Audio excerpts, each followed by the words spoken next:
What is good, everyone? Welcome back to the channel and welcome to episode 19 of Horror Hounds. Yeah, I'm excited to do this episode because we are talking about our favorite horror franchises. So we've got a lot to talk about tonight. So, of course, you guys know my co-host and also the watch-along co-host. It's Mike. What is up, brother? Hello. It's the same old man. I am tired as fuck. So, yeah. And also, we got a special guest here tonight. This is his second appearance on the show, I think. He was also on with us at game night on Horror Hounds. But, of course, he's no stranger to the channel. It's my boy, Michael Entity. What's up? What's going on, man? It's good to be back. It's been a while. And I'm actually in the camera this time instead of through audio. Yep. But, really quick, let's hit a couple comments here. We got Trenchy in the chat, the Solus Trenchcoat. What is going on, man? Trenchcoat. How many co-hosts named Michael does Luke have? That's a good question. Yes. Just the answer is yes. The answer is just yes. I get this joke all the time that like collecting them like Infinity Stones. Yeah. I am inevitable. And I am Iron Man. Speaking of Josh Brolin, before we move on, did you guys see the trailer for Whale Fall? No. Mike, No, I just saw the poster for it. You want to talk? Austin Abrams is in it, and I feel like with Weapons, Resident Evil coming out, and then Whale Fall coming out a month after Resident Evil, it'll be officially part of the unofficial Austin Abrams is having a shitty day trilogy. Oh, God. I never thought about that. Dude, I'll tell you this, man. As somebody who is not a fan of deep sea, there's a certain name for that kind of fear. Not a fan of it. I'm very terrified. Just the idea of a movie about a scuba diver who gets accidentally swallowed by a sperm whale, that's terrifying. So I will probably have to see this movie, even though I really don't fucking want to, but I will. Yeah, but before we get into talking about our favorite horror franchises, a movie came out last weekend that we want to go ahead and talk about. It's not technically horror, but it's riffing on horror, so let's talk about it. Scary Movie 6. Oh yeah. All right. So yeah, I guess we'll just go ahead and just start this off. So Michael, what did you think, man? I really enjoyed it, honestly. I've been hearing some. I remember going in worried because I saw a lot of bad reviews, and yes, the movie is not as good as the first two. It's not necessarily a good movie, but none of the scary movies are good. They're all made to be bad on purpose. I've seen lots of people, the critics specifically, say that Scary Movie 6 only cares about making horror movie references and pop culture references. I'm like, really? You don't say. I seriously don't understand why people are complaining about this movie, even though it's doing literally the same exact thing that all the other movies have done. So maybe I'm just a simple guy, but I really enjoyed it. Yeah. Yeah. Mike, what'd you think? There's a couple jokes that fall flat here and there, but I just had a good time. I went to go see it with some buddies. We had a long day of just working and setting up for a party, so we were like, hell, let's go watch this, go bowling afterwards, go get a pizza. We had a good time, man. We had a great night. So that just kind of added to the whole evening of just having a great fucking time. So. And you didn't invite me for pizza. Oh, where's my pizza, mate?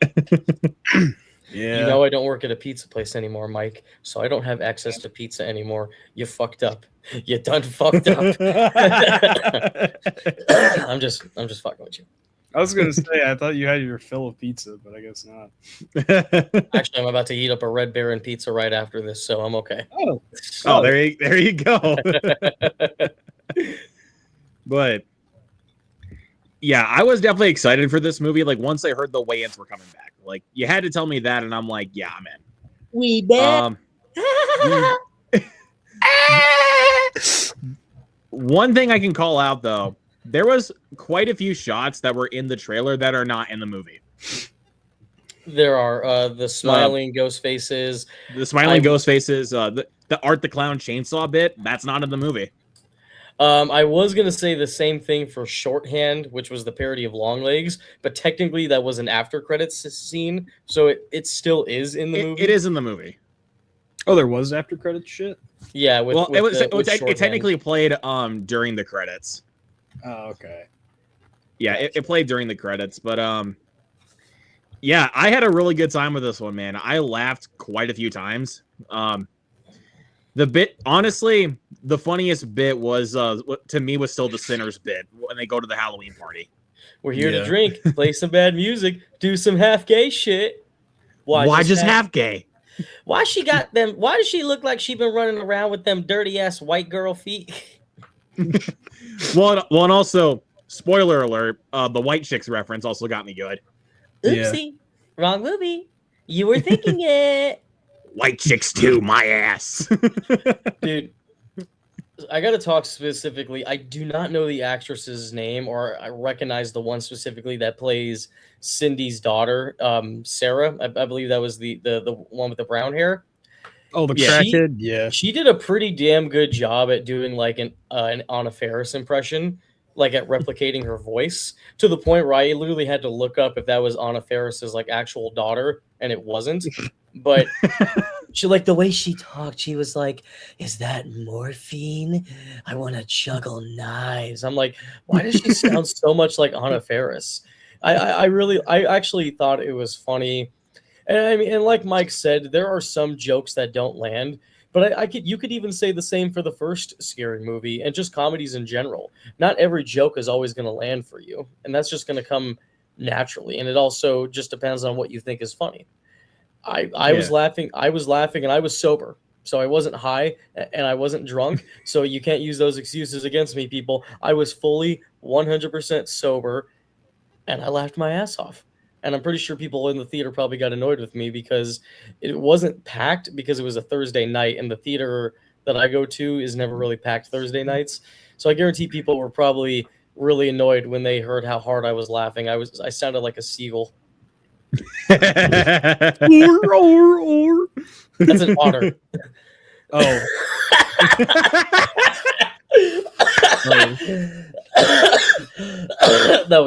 That's probably how I did laugh though as well.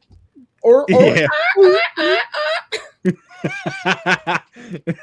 So then what the fuck does a seal sound like?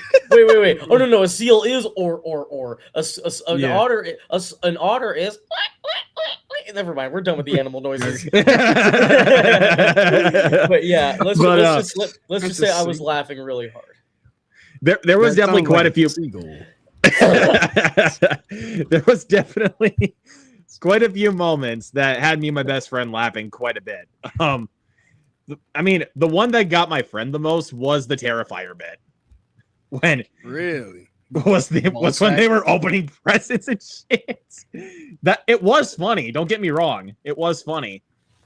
Like, but he cracked up when the little girl said, "What the fuck?" I do admit, with a lot of people that have been complaining about the movie, I do agree there are a lot of references. Like, it feels like obviously the Wayans brothers, they've been gone from the franchise for 20 years. So many horror movies have came out. So at this point, they're just like, all right, let's just throw everything, which I was actually kind of surprised I didn't see any Hereditary or Midsommar references, which kind of surprised me. The only thing that they referenced for Midsommar was the poster with Shorty. That's literally it. That's right. Yeah, I was surprised not with Hereditary. I did laugh I did laugh when they mentioned like It Follows, and like, that is such a weird plot. And I'm like, well, thank you. I feel like I'm the only one that agrees that It Follows has such a weird plot for a movie. So I was happy that the Wayans brothers brought it up. I mean, what all did they reference? I mean, they referenced Long Legs. I love the Final Destination amusement park where like all the roller coasters are just crashing and falling apart as they're just there. I thought that was funny. I thought Doofy coming back honestly was kind of unnecessary. I just felt like he was just Special Officer Doofy. I mean, we're playing for duty. I mean, look, I love Dave Sheridan. I think it was cool to see him back as Doofy, especially whenever he does like conventions. He's always in character, so it was cool to see that. But for me, I'm just like, did Doofy really need to be in this movie? I didn't really laugh a lot at some. I don't know, man. I didn't really laugh at his scenes that much. I mean, he kind of had to be there for the plot, for the convenience of, you know, It's that don't disturb you while I'm cleaning my room. I mean, yeah, he kind of needed to be there for, you know, taking over the David Arquette role in Scream 5. I was fair enough. Dewey. Yeah, because I was blanking on his fucking name, but Doofy's literally just a riff on Dewey. What the well, I will say honestly, besides of course there's some jokes that obviously don't land. Honestly, my biggest gripe with the movie was the third act. It honestly went a bit off the rails for me. That's fair with that. I mean, the reveals were definitely clever and funny, but like especially because they were like mains in Scream 4 or not Scream 4, Scary Movie 4. Yeah. Well, one of them was in both Scary Movie 3 and 4. But right, Anthony Anderson, yeah. Spoiler alert, but that was really cool to see him. That was funny, and then Shaq. Then Shaq coming in there. And then was fucking hilarious. Yeah. And then them just going for like the most meta humor possible. Just like referencing fucking everything. Like, what would Jamie Lee Curtis be in Halloween? Like, what would Scream be without Nev Campbell? Well, that would be Scream 6. It is. I think my only problem with the movie is, and like I said, it's hard to do a lot of criticisms for a parody movie because they're meant to be this way. I feel like a lot of the comedy and a lot of the jokes were handled better in the first two movies because even though the scary movies are parody films, they were able to balance like a normal story and then just have random shit happen out of nowhere, which is what made them so funny. Like there would actually be moments in Scary Movie where they would almost kind of play it off as if it's a real movie, and then shit would just happen. In this movie, it just feels like let's just get everything out of our disposal. Let's just have every single line be a joke. Like let's not even lead a story or anything. Let's just keep going. Which, again, it's kind of hard to give a criticism because it is a parody film. But that's why I think the first two Scary Movies are so funny because shit would just happen randomly out of nowhere. Whereas in this film, you know what's going to happen every 5 seconds. And there are even some characters that are just kind of there to be there because they're part of the Scary Movie franchise, but they don't really have anything. Like Greg, he was one of my favorite characters in the first Scary Movie. He's nothing in this film. He literally has 2 scenes where he's talking to the Dylan Minnette. Was that the actor's name from Scary Movie 5? Dylan Minnette? Scream 5, yeah. Okay. He was like the father of a parody of Dylan Minnette's character. And then we don't see him at all. And then we see him again for another 3 minutes, and then he's gone. He wasn't even there at the reunion when everybody was all meeting up with each other. And I'm just kind of like, that's kind of half-assed. It almost feels like they filmed all of his scenes last minute. Yeah. A little bit, It kind of does. I mean, like, this is actually kind of crazy when I heard about this in an interview with the Wayans brothers, that after the first Scary Movie came out, they were rushed into doing Scary Movie 2. And they had to be doing a lot of, literally a year. And they had to do some writing as they were shooting. I love Scary Movie 2, though. Yeah, I mean, I love that movie too, man. But so in conclusion, we all really enjoyed this movie. So let's go for final scores on Scary Movie 6. I give this a solid 4 out of 5. I had a good time. I'd say 3.5 out of 5. I would say like a 3.5 out of 5 as well. I really, really enjoyed it. I'm definitely gonna buy it on Blu-ray. Yeah. Oh, for sure, definitely. Let's hit some comments. I like the first 4 Scary Movies. I didn't like 5. I feel like Cindy and Brenda are the heart of the series. Take them out. Take them out. Take them out. It falls apart. Haven't seen 6. Definitely go see 6. It's fun. Yeah. Especially if you like Brenda. Ta- and, Take my Tom take Paris. my strong hand. I was so happy to see Chris Elliott back in Scary Movie, even though his scene isn't really long. It was nice to see him. Yeah, Yeah. it was cool. Corey's in the building. What's going on, Corey? Corey in the house. You sound like Sound more raptor-ish. What does a raptor sound like? I don't know. I don't know what a raptor sounds like. I've tried to make mine sound a little bit more like Shorty. Oh, shit! Your mother. You're my brother, so that's your mother too.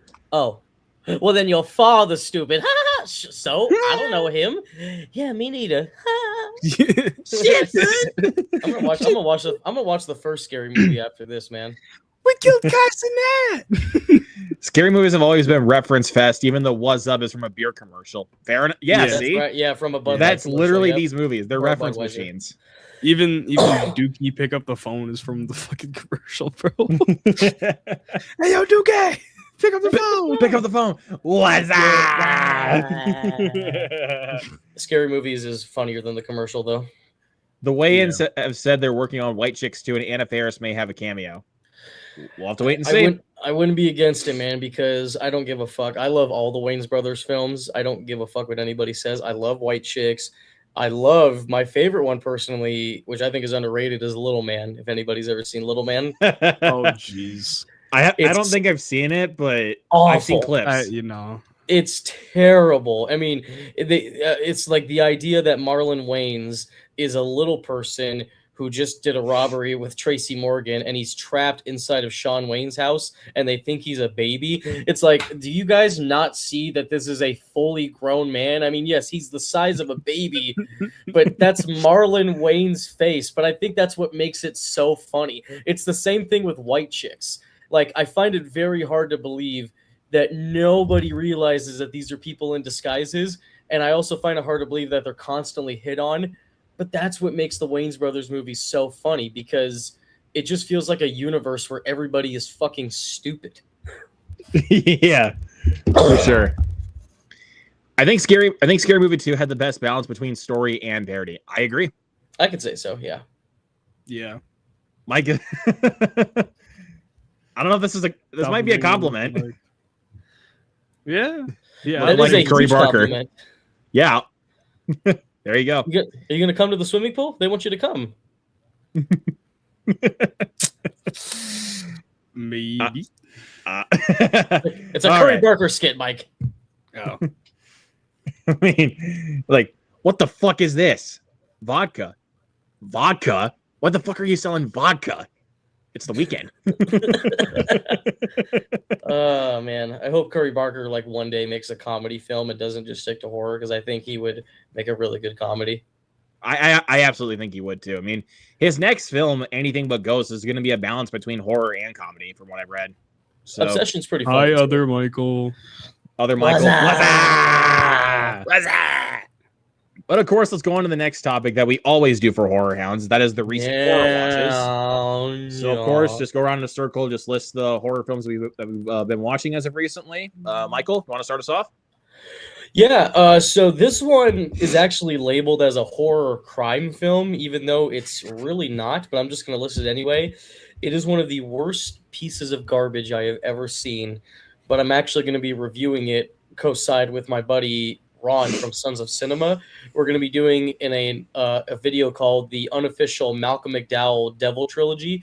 This movie is called Suing the Devil, and it is a Christian horror drama film about a law student who is having horrible things happening to him in life, and instead of taking accountability for his actions, he decides to sue the devil for $8 trillion, and the devil is played by none other than Malcolm McDowell. Oh, God. And it is a horrendous piece of garbage, but oh my God, it is so funny. If you guys get a chance, check it out on YouTube. It is 100% free, but proceed with caution, because I don't even know how to describe this, man. So I'm just going to leave it at that. That's all I'm going to say. Suing the devil. You got any other ones, or? Oh yes, sorry. I thought we were all going to circle one at a time. What else did I see? Oh, I'm actually surprised it took very long to see this. I just watched Predator Badlands finally for the first time. Yeah, let's go. Nice. I really liked it. I really enjoyed it. I because I was up in Prescott, Arizona with my buddy Ron, and we were just watching. We just watched a bunch of movies, and we were watching The Rock. We went to the theaters and we saw Masters of the Universe, which I really enjoyed, actually, surprisingly. So then we ended up watching Predator Badlands because I hadn't seen it, and he wanted to watch it again, and I really liked it. I really, really liked it. I thought it was a very, very fun film that focuses on the Predator. As far as another horror film that I've seen, I I think that might be it. Actually, I think those are probably even though they're not fully horror films, I would say those are the two closest, like most recent horror films that I've seen. All right, good ones, man. So, Mike, what do you got? I only have Scary Movie and Scary Movie. So Wait, Scary Movie or Scary Movie? both. Oh, well, Both. why didn't you just say so? I did. But, He said both titles. Oh, okay. Sorry, I was just confused between you a Scary Movie or Scary Movie, or if you just watched a Scary Movie. yeah, and I mean, That was a tongue twister. I did watch, both Scary Movie and Scary Movie 6. We already talked about Scary Movie 6, and we talked about Scary Movie last week. So, yeah. All Let's right. see. And Prince says it is a compliment for the Curry Barker. Oh yeah. Right there. Oh, And then Michael, Michael when he's says he talking just about watched The Relic. Fanatic watch-along, Michael's talking about the Fanatic watch along. I have work on Saturday now. Oh shit. You still But, work at Barnes and Nobles, Mike? No, I'm working at a Wings joint now. A wing joint? Yeah, Wingstop or it's called Wings Etc. Wings, etc. Okay, I don't know. I don't know if there's a Wingstop where you guys live at. Yeah, no, there is for me. Yeah, Oh. Not for me. There isn't. Okay. Well, heck yeah, man. You'll have to FedEx me some chicken wings because I do love me some chicken Oh, yeah. wings. Oh, yeah. But Michael said he just also watched The Relic recently. Really enjoyed it. That's a good one. Nice. It's a good one. Doesn't Malcolm McDowell also play the devil in Kids versus Monsters? Don't know. Can't even say. Probably. He's actually played the devil quite a few times, surprisingly. That's why me and my friend Ron were doing the video Malcolm McDowell's unofficial devil trilogy, because he's played the devil a lot. I guess he's just really good at it. I don't know. I'm Dude, he not doesn't- working at he doesn't BNN, work there anymore, dumbass. bro. He just said it. God damn. Anyways. What about you, Luke? All right, I've got a few I can mention. First off, watched Faces of Death, the remake, to be more precise. Good how was movie. it? I enjoyed it. I didn't love it, but I liked it. Still got to see it. Then rewatched Dreamcatcher, which I think is an extremely underrated Stephen King adaptation. Then rewatched Constantine. Underrated, honestly, really underrated. Yeah, I like Constantine. Then I saw Backrooms for a second time, and I loved it this go around. It's excellent. Still not quite a big fan of the third act and the motivations they go for, but I dig it. Like, I dig that movie. Then I watched Over Your Dead Body, which is sitting in my top 3 of the year right now, dude. I love it. Really? I it was so fucking funny. It's Like- not better than Bone Temple, man. It's not better than Bone Temple. I could honestly rewatch Over Your Dead Body a bit more than the Bone Temple, personally. Is Bone Temple your favorite movie of the year right now, Mike? Yep. Really? Mm-hmm. I mean, I loved Bone Temple, but favorite movie of the year. All right, well, that's It's still mine. Yep. alrighty. I don't know, man. I love Good Luck. I mean, I love Over Your Dead Body and Good Luck, Have Fun, Don't Die. Like, and what else? Like Hokum. Hokum is honestly my favorite horror film of the year still. So, Hokum's good. Hokum's really good. but and I then talked about Scary Movie. 6. Just want to say that for Michael. And then also rewatched Urban Legend, Pretty good Oh, movie. okay. It's fun. It's not a classic by any means. It's definitely another Scream clone, like from the '90s, but still fun. Someone's in the back seat. Yeah, That's a good one. Yeah, I like that movie. I like it Yeah. more than I Know What You Did Last Summer, honestly. I've never been a big I- fan of I Know What You Did Last Summer. I've always tried to. I think the first one is just fine. Like I've never Yeah. wanted to rewatch it again. That's valid. I haven't rewatched Urban Legend in I can't even tell you how long. It's been years until I just rewatched it. It's fun, but the killer reveal is painfully obvious. It I is, mean, but I'm sure it is once you rewatch it, but Well, I mean, even like the first time watch, honestly, I could honestly predict the killer. Like it's still pretty obvious. here's a good question. When you guys first watched Scream, I mean, if you guys can remember the very first time you saw Scream, did you know Billy and Stu were going to be the killers, or was that kind of like a holy shit moment? that was a holy shit moment for me. That was very much a holy shit moment. Okay, I unfortunately feel- got spoiled at 5 years old. Oh shit. Damn. I feel like a lot of the Scream movies do a good job of keeping you guessing of like who the killer is going to be. I would say so. Like- For Scream 2, I knew it was Timothy Olyphant. You don't Yeah. put Timothy Olyphant in a movie with that kind of face if he's not going to be the killer. Mm-hmm. Like the only one that doesn't do a good job of that is easily Scream 7. Like it's so obvious who the killers are. Which, by the way, can you guys please agree with me that Scary Movie 6 was better than Scream 7? Absolutely.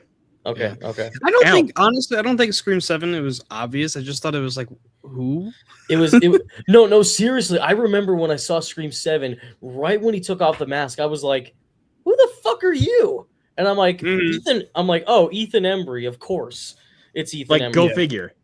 Like, seriously, and I didn't even think about that because I remember he played the doctor, and I was thinking they wouldn't put Ethan Embry in a movie for no fucking reason unless he's one of the killers. Like, they wouldn't have done that. So I don't know. Which, by the way, watch The Devil's Candy, everybody. Great Ethan Embry horror film. Yeah, I agree. That one I might need to give another shot of. I don't remember watching it, but I got Mike to watch it, and I remember he texted me like the night he watched it. He was like, "Bro, you're right. That shit slaps." I'm like, "I fucking told you, man. It's awesome. It's so good." And Deathgasm. And Deathgasm. Yes. Dude, Deathgasm is rad, dude. That's a good one. Still waiting for Deathgasm 2. Apparently, it just premiered at some film festivals in LA, and there's still no talks of when it's finally gonna actually premiere and stuff. Damn. Just have to wait and see. Yeah. But let's go on to the main topic of the night and talk about our favorite horror movie franchises. So, Michael, since you are the guest, you want to go ahead and start us off? Always do circle. So yeah, for sure. I would say for my number one favorite horror movie franchise, it has to be the Chucky franchise. All right. I think I, for the most part, love this franchise. Even though Seed of Chucky is an abomination of a film, and it does have its fans, it's still a movie that I can watch still. It's not like, oh my God, that movie's so painful, like I have to skip it every time I watch the Chucky franchise. I can still watch it and laugh because it's just a straight up comedy, but I don't know, man. I mean, the first Child's Play is great. What I really love about the Child's Play franchise, and maybe I'm talking out of my ass. So if I am, please let me know, guys. Even though a lot of them are not necessarily great films, they never try to repeat the previous film, whereas every other franchise always tries to repeat the same thing and just try to give the same storyline to satisfy fans. Child's Play is always different. The first one is really good. The second one, with the climax taking place in the Good Guy Factory, is awesome. I remember going to see that movie in theaters, and then last year, and I got to actually have a conversation with the actress that played Kyle, which was awesome. Oh, hell yeah. Nice. Yeah, she was awesome, man. She was really cool. Child's Play 3, I think, is actually pretty underrated in my opinion. It is. Oh, yeah. I really love Justin Whalen, who plays the older version of Andy. I think he does a really good job. Bride of Chucky is my personal favorite. I think that's probably the best in the entire franchise. It's also got the best fucking soundtrack. I mean, you got fucking Rob Zombie, You got Blondie. I mean, yeah. it's that was Yeah. back.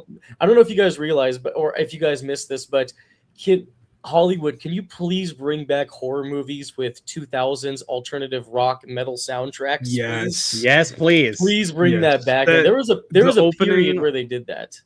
Yeah, the opening of Bride, where with the fucking Living Dead girl, Living Dead girl. Hell yeah, dude! It's such a great film. But I don't know, man. The Chucky movies always feel fresh, even the really shitty ones.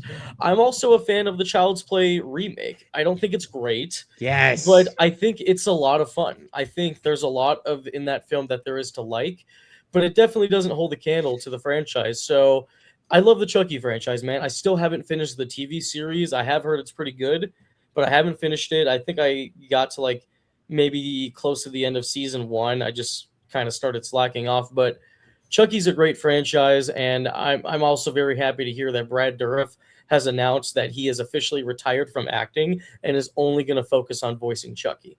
So he's got a lot of passion for voicing Chucky. For a lot of actors that don't like to be typecast and only known for one specific role, Brad Dourif is just embracing it, even though he is an Oscar-nominated actor. So good for him.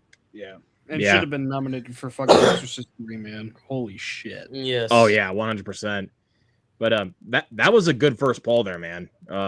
I grew up with the Chucky franchise. The first one's always been my favorite, personally. Like, I know people love Child's Play 2. I like it. Never been crazy about it. But the first one was like a genuinely serious horror movie. And I like the genuinely serious tone that the film took with it, despite its very silly, over-the-top concept. Oh yeah, talk to me, damn it, or else I'm gonna throw you in the fire. You stupid bitch, you filthy slut. You might have to add some bleep bleep noises, Luke. Can't do that on a live stream. Unfortunately, cover your ears every time you guys feel like I'm about to say a cuss word. You stupid. Just do that. No, Yeah. stupid.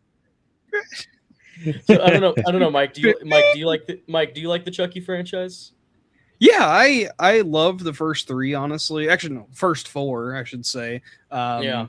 Bride is probably tied with Child's Play 2 as my favorite of the franchise. Bride's definitely my favorite.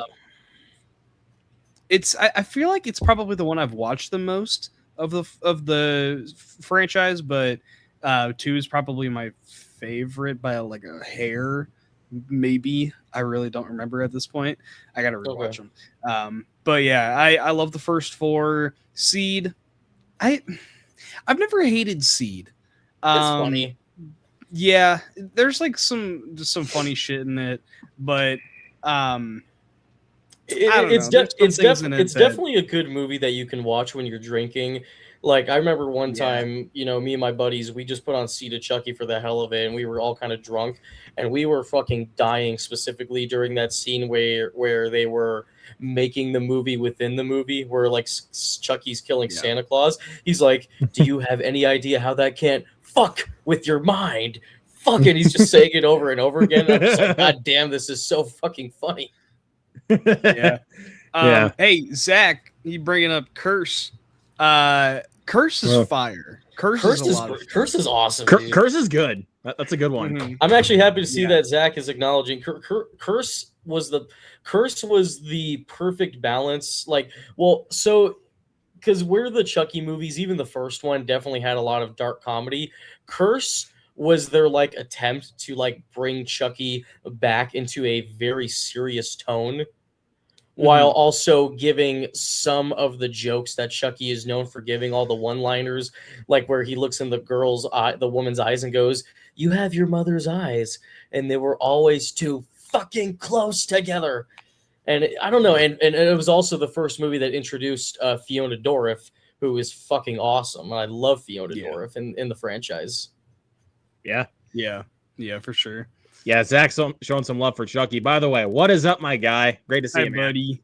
I need some catch-up. Seed of Chucky made me cringe in so many bad ways. Yeah, I don't think it's very good. That's valid. Well, there you go. We got a fan of Seed of Chucky in here. Says the show is also great. I've only gotten through season 1. I have not finished the show. I really only cared for season 1, honestly. I didn't really like season 2, and I barely finished season 3. Like, I was losing it, man. they introduced some wacky ass shit. I was just like, Wacky I ass don't know shit how in to a feel Chucky about movie? that. In a Show, Chucky I mean, show. I was like, show. what? Yeah. The Yeah. fuck? Like even for Chucky, I was like, okay, what Like are that we was doing like here? that, like it might have been too much, maybe. Yeah. Yeah, but Zach says that season 2 dips, but season 3 is awesome. Fair enough.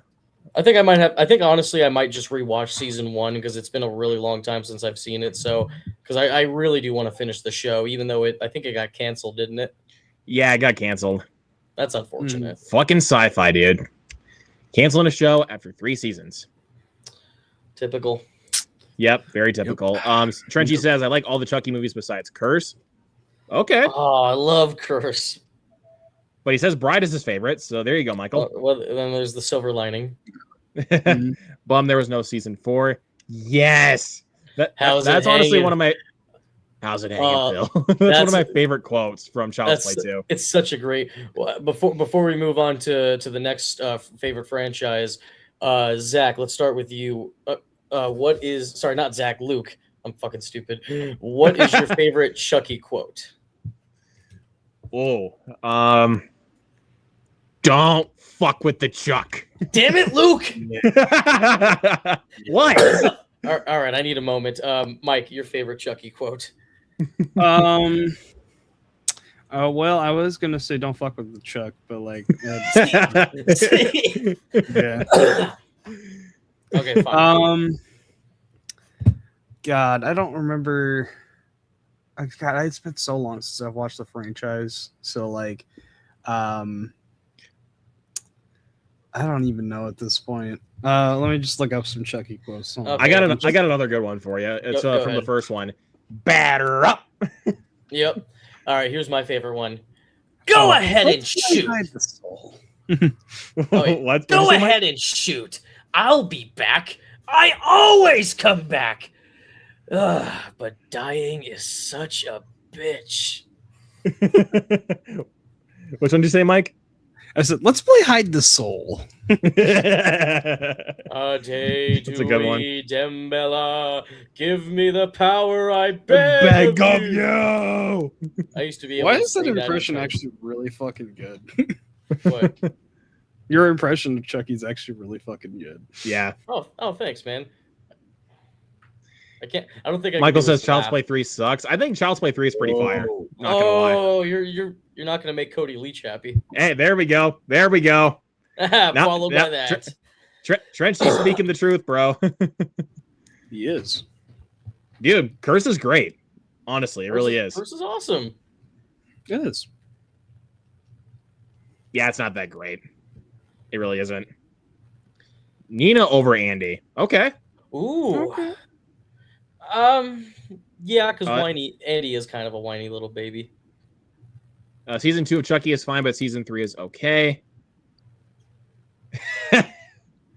That's another good Chucky quote right there. That's a very Chucky thing to say. Very much a Chucky thing right there. All right, Mike. The floor is yours. Well, I mean, we're already on the topic of a series with a TV show that got canceled after 3 seasons. We got Evil Dead. Oh. Yep. What's up with horror shows getting canceled after 3 seasons?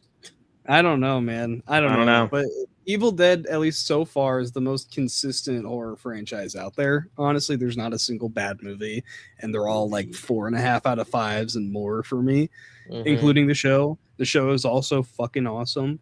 The first movie, it is so guerrilla filmmaking style that it is like it's just a classic in that regard. I need to rewatch it because it's been a couple years since I've gone back. It's still very well made, even though it is a guerrilla styled movie. It's still very well made and actually holds up pretty well. Oh yeah, yeah, it does. I mean, some of the effects are a little, but yeah, hey, it's whatever. But honestly, I feel like where the series like really has its strong suit is the comedy side of things. That's why Evil Dead 2 is my favorite of the series, and then Army of Darkness is my like second or third favorite of the series, is because I think the comedy just fucking rules.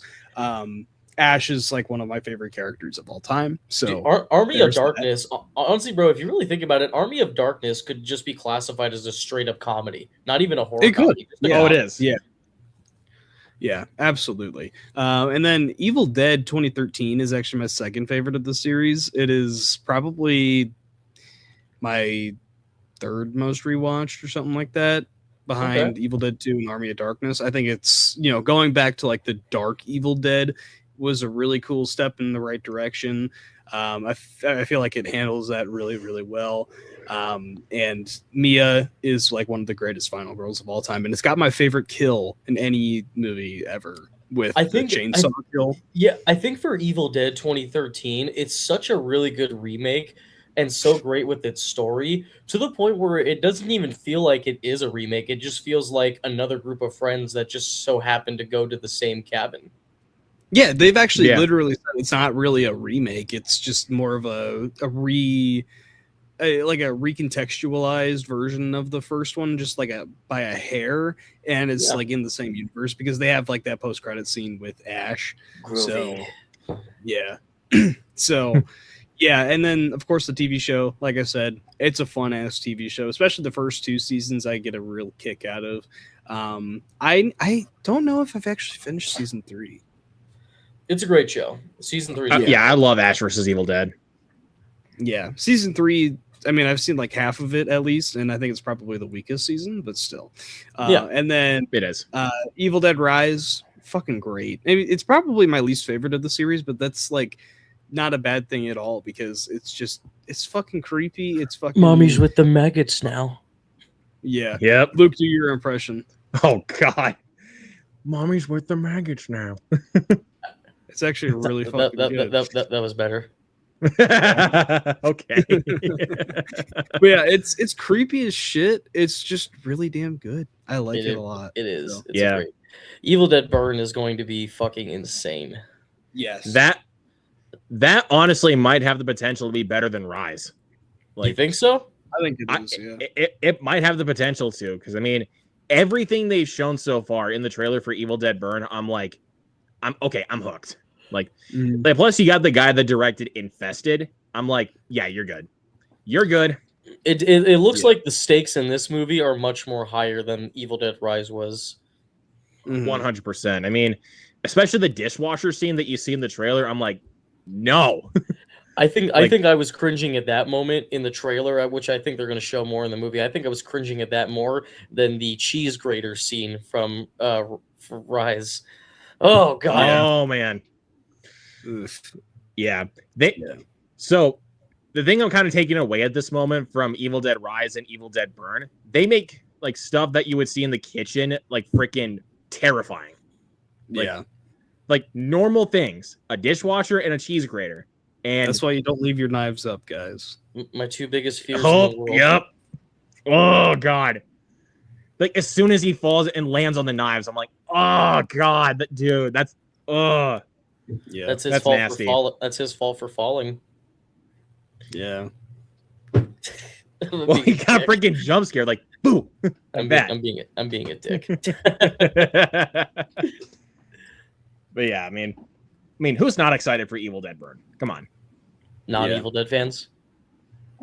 Oh yeah. Right. That don't exist because Evil Dead's awesome. Exactly.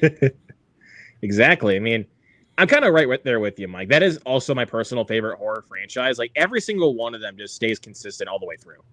Yeah. And I'm right there with you. Evil Dead 2 is by far the best one. Like balancing horror and comedy, like it has the perfect balance. Yeah, for sure. So you thought there were more brutal scenes in the movie?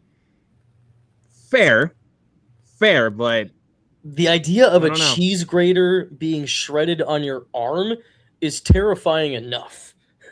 Yeah, definitely. I think Weapons did it just as good. Oh man. Trenchy says I got to see the show. You definitely should. Really also, Evil Dead 2 is his favorite as well. Awesome, Ruby. But said it could have been executed better. Okay, that's fair. That's fair. All right. So, for my pick for one of my favorite horror franchises, I'm gonna go with a nostalgia one because it is the franchise that got me into horror films, and that is Friday the 13th. Oh shit! All right. Like, yeah, I mean, that is the franchise that really got me into horror films. Like, the first time I saw the first Friday the 13th, I was like, am I starting to get into horror movies somehow? How'd that happen? There are definitely some movies in the franchise that are better than others, I have to admit. But I don't know. I just love Jason as a slasher killer. Like he has some of the most creative kills that you would see in 80s slashers. I mean, the sleeping bag one, the sleeping bag scene from Friday the 13th Part 7. Mm-hmm. The opening scene from Part 6. Like, yeah, that was gnarly as fuck. Even the paintball scene from Part 6. The face freezing scene from Jason X, where he just freezes that girl's face. The liquid nitrogen kill is one of the best kills of the franchise. Like, it honestly might even be the best kill. Like, it's that creative. I love Jason X. Guilty pleasure, honestly, but it's because it's not a very good movie. No. But I mean, the first one, I know people are divisive on the first one, but I really enjoyed the first one, mainly for nostalgia purposes. Really like Part 2. Really enjoy Part 3. I mean, I really like the first 4 movies. Mm-hmm. 5 was when I was starting to get a little worried with the franchise. I mean, and no, I don't hate the movie because that it's not actually Jason. I just hate the directions they go. That's only part of the reason why. Well, and also a lot of the kills are not very good in Part 5. No. Like honestly, a lot of the kills in Part 5 are cut away. I mean, that is kind of some of the kills in the franchise, but like 5 just took it to a whole new level with a lot of cutaway kills. Yeah. So I can agree, I don't know, man. I mean, I would say my favorite is probably, of course, the first one. The third one I think is great because that's when he officially gets the mask. It is kind of interesting for Friday the 13th as a franchise because usually the first movie is what makes a franchise a huge hit. And the first Friday the 13th movie did well when it came out, but it really didn't find its like full-on audience and fan base until like the third movie, actually, which is really rare for most movie franchises. Yeah, for sure. But if I had to pick a personal favorite, it's actually a tie between Part 6 and the 2009 remake. Same. Yeah. Also, if anybody's listening out there that owns the rights to Jason Takes Manhattan, change the title of the movie to Jason on a Boat because he's only in Manhattan for like 15 fucking minutes. Like pretty much like 10% of the movie. 90% of it, he's on a boat. And the kills in Jason Takes Manhattan are not very good either. They're pretty lame, honestly. Like, I was trying to think of like the only good kill was the kill with Julius when he head knocked off. Yeah, when Jason punches the dude's head off. Like, but there is one really funny scene, of course, where Jason kicks over the punk's radio, and instead of killing him like he can, he just says, "Fuck it, I'm just gonna take off my mask and just have him run away." That was and you don't even see his face by then. The time you see his face in Part 8 is when he gets toxic waste thrown on him. Yeah, is that where his mask breaks off? He rips it off and then starts roaring like a dinosaur. Which doesn't make any fucking sense too. How does he turn into a fucking kid again? That is so. It's so bad. That's the not to mention too. Only a mother could love. Yeah. Not to mention too, that kid wasn't deformed. Did anyone notice that? Not everything can be. I don't know, man. I don't know, but Jason Goes to Hell is my least favorite of the entire franchise. Jason Goes to Hell is bad. And once again, it's not because it's not Jason. A lot of the kills in that one too are pretty bad. Like, there's only one solid. I honestly think there's only one solid kill in Jason Goes to Hell. That's the tent scene. Okay. Like the tent kill is honestly the only good kill in the entire movie. That's it. I think Jason X is obviously, you said it's a guilty pleasure. I think it's hilarious. I love the scene specifically where they put Jason in a like a virtual reality thing, to like distract him. Yeah. It's just freaking hilarious. Hey, you want a beer? You want to smoke some pot? Or we can have premarital sex. We love premarital sex. It's like, what the fuck is this virtual reality thing? And how did they create that in such a short amount of time? Yeah, it's bad. But let's see. Jason takes a boat to Manhattan. Yeah, you don't say. Oh, there you go. That's a better title. When did you first see the Friday the 13th movies? When I was really young. I would say like when I was about 10 years old when I first watched the Friday the 13th movies. I was really young. I was 8 when I saw the first one. So I want to say I was 11 or 12 when I watched them, because that was when like the kill count was getting really big, and I saw that he posted those like initially, and I was like, I'll watch the movies along with the videos. So yeah. Favorite is part 4, just a very angry Jason busting through walls and really taking these teens. Yeah. Mm-hmm. I really like part 4. Because those teenagers deserve to die. That's another good pull right there. Oh, Trenchy. I love Phantasm. I love Phantasm. Jason X is dope. Yes, it is. Friday the 13th is my favorite horror franchise. It's so fun. I like them all besides Jason Goes to Hell. Jason Goes to Hell is definitely my least favorite out of all of them. Like you, Luke, I could agree. Close second for me is a close second least favorite for the franchise is honestly part 5. But like I said, there are good ones in the franchise, but there are some that are better than others. Absolutely. Like honestly, I used to love part 7, but when I rewatched it with Mike and a couple of our other buddies on a watch along, I'm like, this is not very good. Yeah, no, it's kind of disappointing, honestly. Cool idea though, where it's basically like a Carrie versus Jason idea. That's pretty awesome. Yeah. But the movie just doesn't really do a lot with that. And once again, I sound like a broken record. Not a lot of the kills are very good. Well, because they had to chop them up, because no pun intended, they had to chop them up because of the MBAA. So the only good kill in that whole movie, honestly, like the best kill is the sleeping bag. That's it. Yeah. Again, there are some decent kills, I guess, but like at the same time, the sleeping bag kill is like the one that really stood out. Yeah, definitely. Mm-hmm. Yeah, I 100% agree with Trenchy. Yeah. The whole franchise was kind of hacked to pieces by the MPAA. Yeah, I think it was really with part 7, because with a lot of the kills that are on screen that you do see, you can definitely tell they watered it down. I love the 2009 version.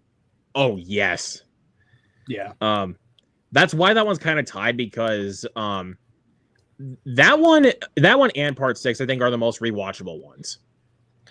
Yeah. Which speaking of Jason, are you guys at all excited for the new Crystal Lake TV series with Linda Cardellini as Mrs. Voorhees? I'm interested. I'm looking forward to it. I think that's a really good casting choice. For sure.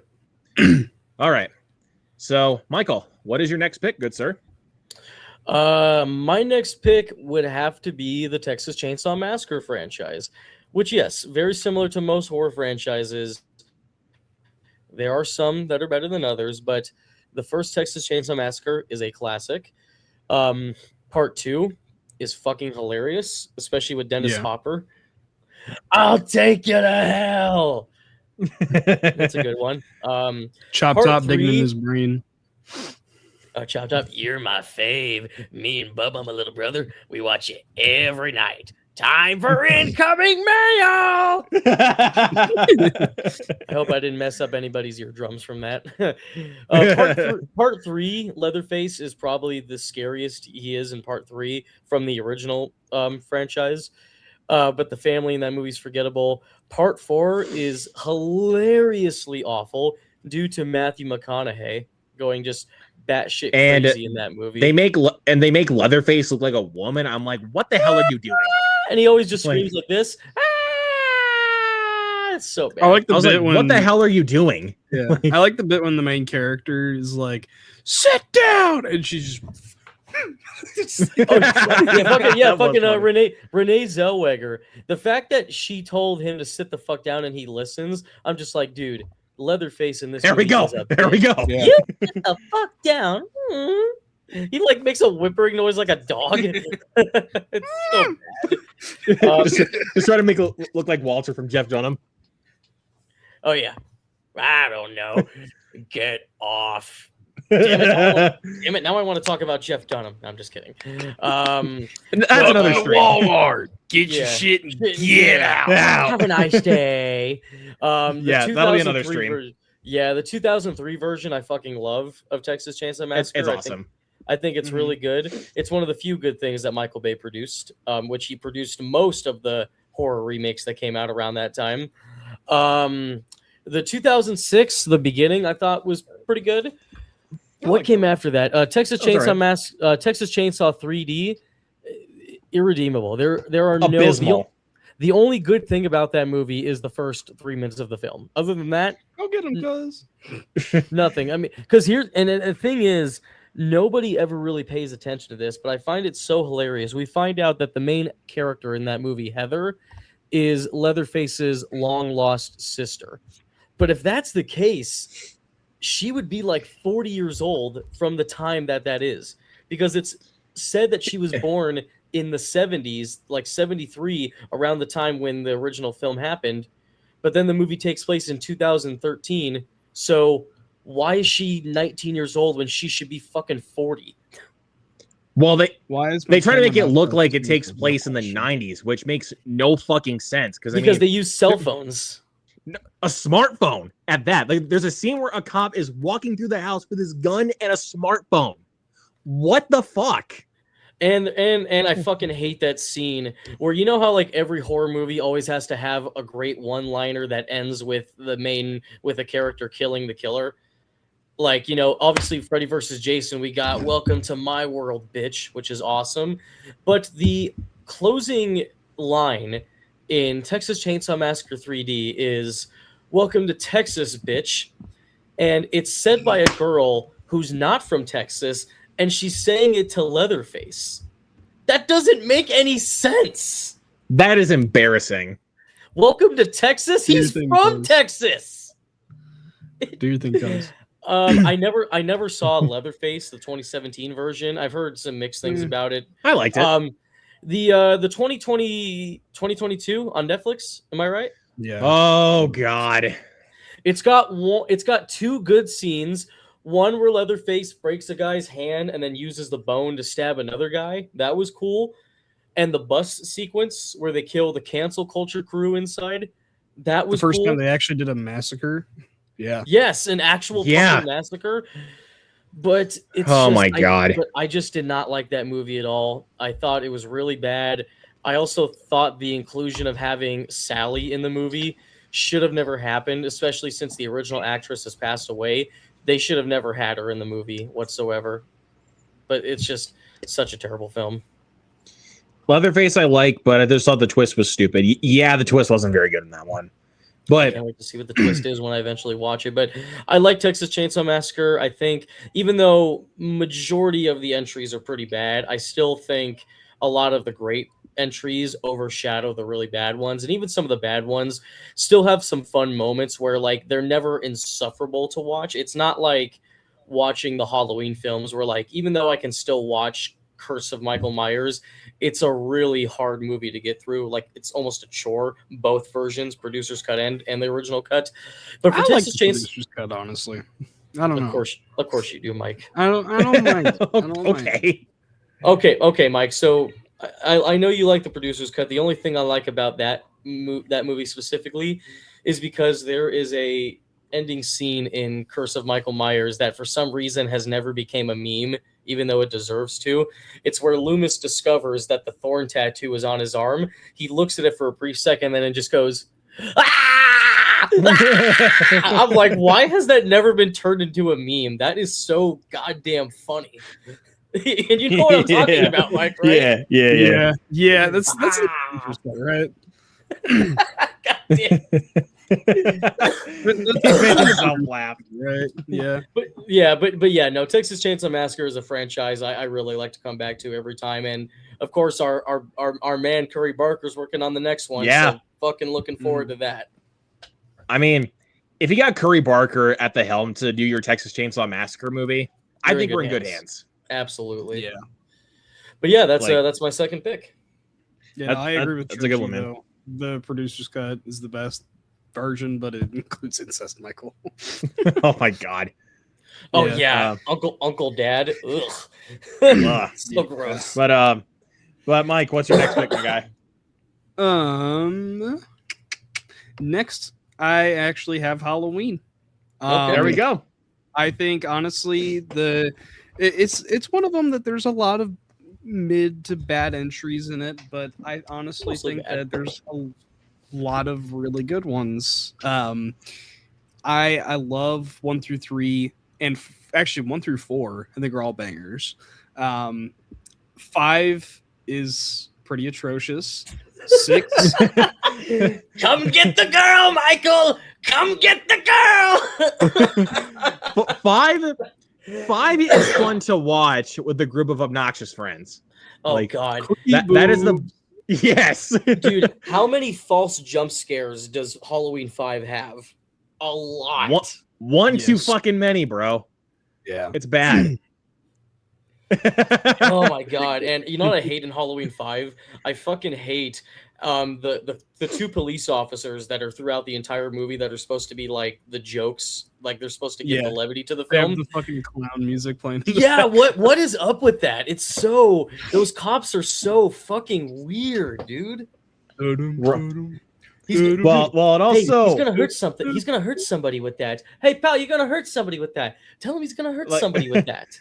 well, and also Michael's mask in Halloween 5 literally looks like he has like the neck of a giraffe. Like, Yeah, it's bad. He looks like an alien. He looks like a fucking yes. I think it looks slightly better than it does in 4, where it's like this. His body's all like a football player. Yeah. Well, and also the look of the mask in H2O, I actually think is pretty bad too. Like where you can Especially since actually they had see to his get eyes. because they used 2 masks and they went back and forth. They used Using 4. Yeah. Oh, they used 4. man. Yeah, that's right. Yeah, Yeah, 'cause one was they had one was Sam Winston, and then Yeah. Go ahead. They had the curse mask. They had the CGI mask. They had the regular mask, and then there was like one shot with a different mask. I think it was for reshoots. But it was pretty It's- rough. it's actually a fun game to play, to like actually pause the moments to see like the different masks and everything like Mhm. that. Yeah. So whenever they use the Sam Winston mask, and then whenever they use the K&B mask. Mhm. Yeah, 100%. Yeah, and then the CGI mask with them just standing there. It's like, did they just literally like forget to shoot like with his mask on or some shit? It's like, this is And- the best shot we got. And So and they Michael slap Michael Myers doing a one-arm pull-up thing is complete bullshit, even for somebody as That strong was as fucking him. hilarious. I'm just Was like, bad.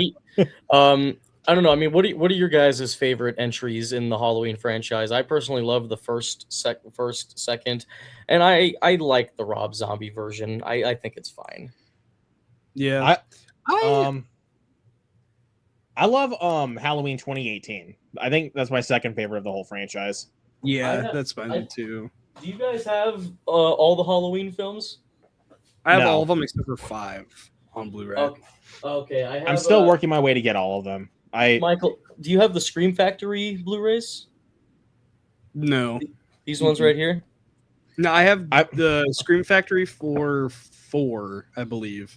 And that's Okay. I have I have the Scream Factory for the first 3. Okay, So- yeah, the Scream Factory ones are really cool, especially the Curse of Michael Myers, which is like the biggest one. This one, yeah. it's a 4K version of the original, and they do a 4K transfer of the producer's cut, which is really hard to believe that they were able to do that. But I have all of them, and I have Halloween Kills, and then I have Halloween Ends, and then I have Halloween 1 and 2, Rob Zombie. But, I don't know why. I only bought, even though I fucking hated Halloween Ends, I only bought it just to complete the collection. But I still hate this Yeah. fucking movie. Yeah, I got the Steelbook on like a crazy discount because it was when Best Buy was like getting rid of all their stock. But yeah, I actually enjoy Halloween Kills. Maybe I'm just a simple guy. Yeah. I think it's actually one of the better. Evil dies tonight. Okay, It that is. part. That aspect was really dumb though. But it is. the kill, It is stupid, but But it brought it back to just being simple. It didn't worry about any filler. It was just, let's just see Michael fuck up a bunch of people. And the flashback stuff is fucking fantastic too. Yeah, it's So, incredible, yeah. dude. Like the opening scene in Halloween Kills was phenomenal. Like, Yeah, it's Yeah. awesome, dude. yeah. well, and also like once Michael escapes the house, the burning house, and just takes out all those firefighters, that was pretty awesome too. Which Yeah. which a firefighter saw that scene and tried to get that scene taken out of the film, which was fucking stupid. Mhm. It's a fucking movie, people. It's ridiculous. Red Lives Matter. but yeah, Trenchy says that Halloween 3 is underrated. And TV commercial jingle to get kids to wear masks activated by the jingle to turn them into bugs as a prank is amazing. Yeah. That was pretty creative. Halloween. That was silver pretty night. creative. I was actually one of those people that used to not like Halloween 3. But Speaking of- yeah. but, me now- too. Speaking but of wait, Halloween but 3. wait. Nice. That's pretty awesome. But I was going to say when I did the watch along for Building Up for Halloween Ends, I grew some appreciation for it. Yeah. So And I saw it with a crowd of people one time at a horror convention. So much fun. It was so much fun. I used to hate it. I remember when I had my old YouTube channel, I reviewed all the Halloween films leading up to Halloween Ends, which I never got to finish and everything. And I really hated Halloween 3 originally, but I've actually grown to really enjoy it, even though I still think, oh my God, what's his name? The main actor from Halloween Tom 3. Atkins. Tom Atkins. Tom Atkins. I still think his character is pretty creepy. Like him just constantly Yeah. like being all gropey towards women. But the ending of that Yeah. movie, stop it. I think it's actually a really great ballsy ending. Oh yeah, it 100%. Yeah, I kind of wish that they did stick with the anthology series route, though. I feel like that would be really cool. Yeah, But I agree. people wanted the same thing over and over again. Yeah, But It's a I mean, shame. but despite that, though, I still think Halloween 2 is honestly pretty underrated for the it franchise. is. Yeah, it is. Halloween 2 is Um, definitely Halloween 1 and 2 is definitely the perfect double feature. I whenever I watch Halloween, like during Halloween time, I never watch it without watching the second one after. I think that's like the perfect double feature. Mhm. Yeah. So yeah. Anyways, I was saying, yeah, love 1 through 4. 5 is pretty atrocious. 6, I like aspects about it, but there's so many things that are just awful. I actually really like the use of Michael in it. I think he's actually pretty fucking terrifying in it. Like he's a huge dude who played him. Yeah, I mean, I thought he was fucking terrifying, honestly. But he actually had some really solid kills in Curse of Michael Myers. Like, yeah, and explaining, like, especially in the producer's cut, I like the ending a little bit more, and also explaining a little bit more about the Cult of Thorn. I thought was pretty neat, but then again, like Even though Trenchy said, even though it is really weird the way they Yeah. explain the cult, like at least there's Yeah, back to something the- there. yeah. Yeah.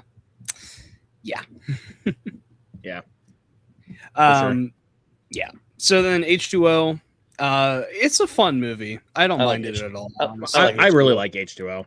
It's got a great Uh, cast. Resurrection though. Oh God, worst one talking by about? far. Trick or treat, motherfucker. I used to say that all the time. What are you talking about? It's the worst one. I'm Yeah, playing it's- Michael Myers. You don't get it? Your shit ain't working up there or something? It's like, damn, I guess Michael Myers was just so offended by Busta Rhymes roasting him that instead of just killing him like Michael is good at, he just turns around and walks away because Busta Rhymes really hurt his feelings for some reason. Yeah. I don't know, Crazy man. that Like, he kills Lori in the opening and then becomes that much of a pussy by the end of it. Yeah, Yeah, he's a like- bitch in Resurrection. well, Mhm. and Yeah. well, that doesn't even help. Like it's not even just the fact that it just feels like a made for MTV version of a Halloween movie. It really But- does. But honestly, it is insanely boring. Like until we get to the trick or treat, motherfucker. Like It's that got- moment at it's- the end.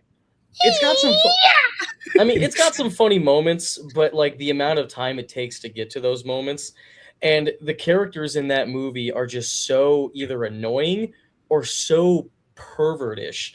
I mean, you got the scene of the guy like with the camera and he's like pointing it down a girl's like shirt, and it's just like, who produced this movie? Oh, the Weinsteins. Okay, well, I guess that makes sense. Yeah, go figure. Yeah, but yeah, you're right, Luke. It is a insanely boring movie.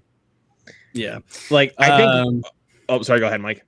Oh no, you go ahead, man. I was just gonna go ahead and move on to Rob Zombie's movies. No, you can go ahead first, and then I'll go ahead and say what I was going to say about Resurrection. No, you go ahead because we're all right. Fine. Talking about Resurrection. We're talking about Resurrection. Because I think I even remember during the watch along of Halloween Resurrection, I almost fell asleep. Because it's that boring. It's you can't convince me otherwise. Like, I'm sorry, you cannot convince me that it's that fucking boring. Like, yeah, very. Yeah. All right. So then, Rob Zombie's movies. The first one, very mixed, honestly. It's kind of like Halloween 6, where it's like it's got ideas that are cool. And then they kind of fumble the bag with some things, and then the unrated cut adds some cool things, but then also some really bad things, like the alternate escape scene for Michael, which we won't get into because it's a pretty rough scene, but that was an unnecessary scene that I prefer the original version where Michael just escapes from the security guards. That makes more sense. Like literally just escapes from fucking chains. Like that's awesome. But the alternate scene is just, it's completely unnecessary. Very unnecessary. I mean, I feel like the director's cuts of the Rob Zombie movies like have way more issues than the actual theatrical cuts that we actually got. Yeah, and the let's be honest, man. The first 5 minutes of Rob Zombie's Halloween is insufferable. I'm all broken up here, bitch. I can't work. It's like, oh my god. I mean, I get the rednecks, but Jesus Christ, like, you mean to tell me that this is really? It baffled me. I mean, good for Rob Zombie. I mean, he was able to write very unlikable characters, but if you guys ever get a chance, there actually is a fan edit of Rob Zombie's Halloween. It's made by a YouTuber. His name is Cole Edits. He did a full, complete edit of Rob Zombie's Halloween and took out a lot of the opening scenes where Michael's young, but he kept enough to the point where you get an idea, and he took out all of Michael's dialogue. So that way he was completely silent throughout the entire film. So if you get a chance, I'll even send a link through to you guys their Instagram. I think it's a really damn good fan edit. Okay. I like the first two Rob Zombies, or the first Rob Zombie, but the second one I would like, but they committed the cardinal sin. They fucked with Loomis. You don't fuck with Loomis. Yeah, I get that, but that's true. I actually do like Halloween 2. Did you guys like Malcolm McDowell's portrayal of Loomis, or do you think it was a weird casting choice for him since he's always? I think he's okay. I think he's okay, honestly. He's no Donald Pleasance. Yeah, he's good. It's just I'm so used to Malcolm McDowell always playing the bad guy. Like it almost every time I watch it, every time I watch Rob Zombie's Halloween, I always expect Malcolm McDowell to just randomly join Michael in his killing spree just out of the blue because it's Malcolm McDowell. Right. Yeah, for sure. By the way, Michael, are we going to talk about this picture? Who are you hanging out with, bro? It's me with the boys. Why are you hanging out with Bubbles, bro? Okay, I'm hanging out with Bubbles, the character, not the actor, which that's for a different video, but you know what I mean. Right. Yeah. Who else you got Julian and then Ricky. It's the Trailer Park Boys. Oh, okay. Oh, there you go. You didn't watch? It's not real, of course. It's AI. Yeah. Oh. Did you? That was good though. That was pretty good, man. Did you ever watch Trailer Park? Did you ever watch Trailer Park Boys? No. I recommend you watch Trailer Park Boys. I just know Bubbles because everyone says that my friend looks like Bubbles. So yeah, Bubbles is one of those characters that's so popular. Even if you haven't seen Trailer Park Boys, you know who he is. Mike, give it a chance. I think it might become your next favorite show. I promise. And I would never lie to you. I would never lie to you. All right, we'll do. Yeah. Anyways, Halloween. Rob Zombie's Halloween 2. I like more than the first one, honestly. Okay. There's still a lot of problems. I mean, the white horse bullshit is like, what are we doing? It's so stupid. Yeah, and they kind of make Lori a bit of a bitch, but she's very unlikable, dude. Yeah, but I mean, I still like the movie, honestly. Like, I get why people don't like it, but at the same time, I dig it. I don't know. Feels like a David Lynch version of fucking Halloween, and I kind of like it. So, and then the DGG trilogy, I'll just get them all out of the way. The first one's fire. The second one's fire. The third one falls off. Yeah, falls I right get off it. the fucking cliff. Michael Ugh. don't like Corey Cunningham. Michael think Corey Cunningham Michael. unnecessary character. Both Michael don't. Both Michael don't. Yeah. Both Michael don't. I would like Corey. I would like Corey if they set him up in the first two movies, but they didn't. I'm a big fan. It's just a weird choice. So Yeah, I am a big fan of Rohan Campbell, though. Like right now, I think he's becoming one of my favorite like horror actors. But I did not like Halloween Ends. I mean, with him No, as no, freaking as definitely. Billy in Silent Night, Deadly Night, he was fucking awesome as Billy. I enjoyed him in The Monkey as well. Even though his character yeah. didn't even do anything. Yeah, his Like- character's just there. Dude, I Yeah, didn't even like- know it was him for the longest time. I was like, oh shit, is that the one dude? Yeah, but But loved him in Silent Night, Deadly Night, though. Yeah, Um, he's but really good in that. I almost had the chance to meet him before he was in The Monkey and Silent Night, Deadly Night, and I'm kicking myself for not meeting him because like there was no line for him at this convention that I was at. because they and were I mad was at him like- for Halloween Ends.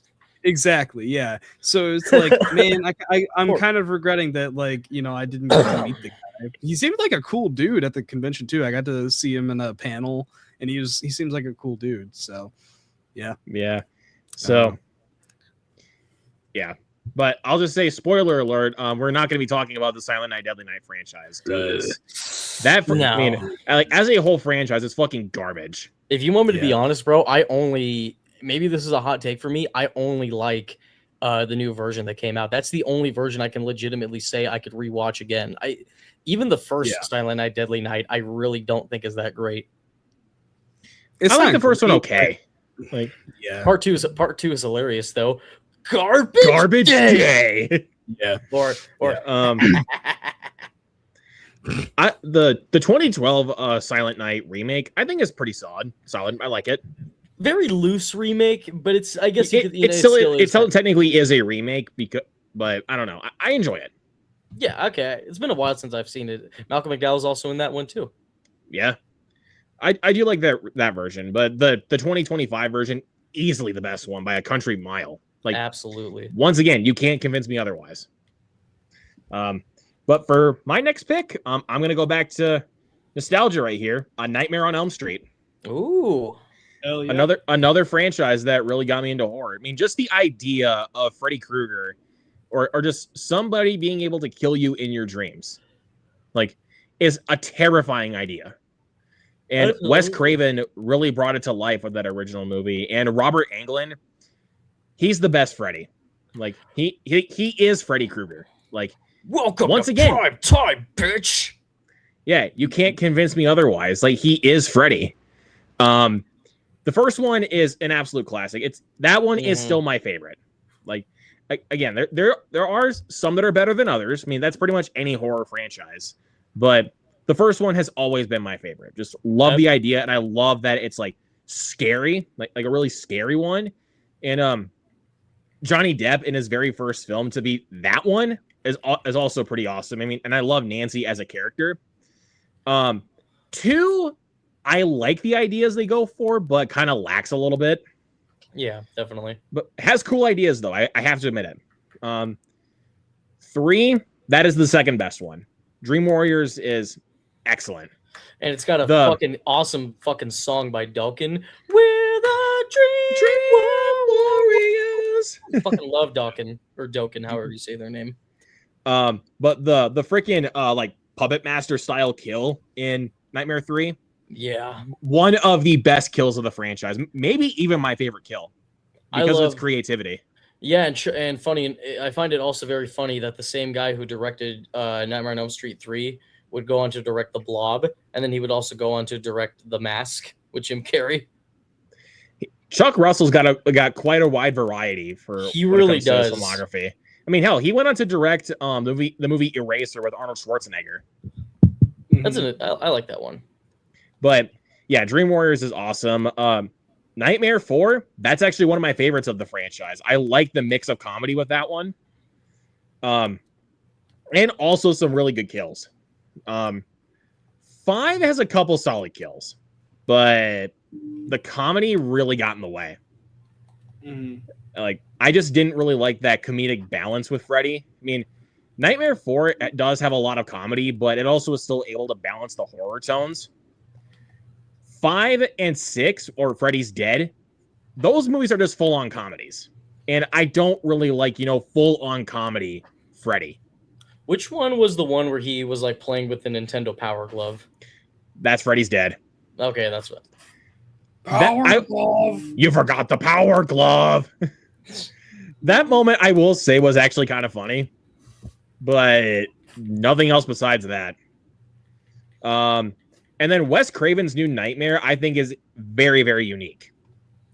I love Wes Craven's New Nightmare. It's what Seed of Chucky wished it could be. Oh, yes. I mean, the fact that like Freddy now exists as a character that exists in the real world, but then there's also a real Freddy. Well, also the kill that takes place in the hospital in New Nightmare, again, one of my favorite kills. And we forgot to talk about Freddy versus Jason when we talked about Friday the 13th. Love Freddy versus Jason. Robert Englund's last Freddy performance.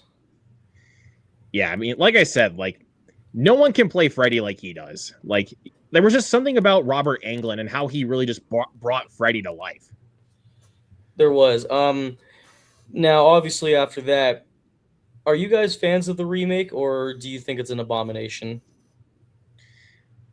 I think the remake is decent. Okay. Like I just don't like some of the ideas they try to go for with Freddy. I think the dream sequences are very well done. They're actually pretty well directed at certain points. Yeah, yeah. I think Jackie Earle Haley, even though obviously he'll never hold a candle to Robert Englund, I do like his version of Freddy. I do like the little scissor thing he does with his fingers, which is really cool.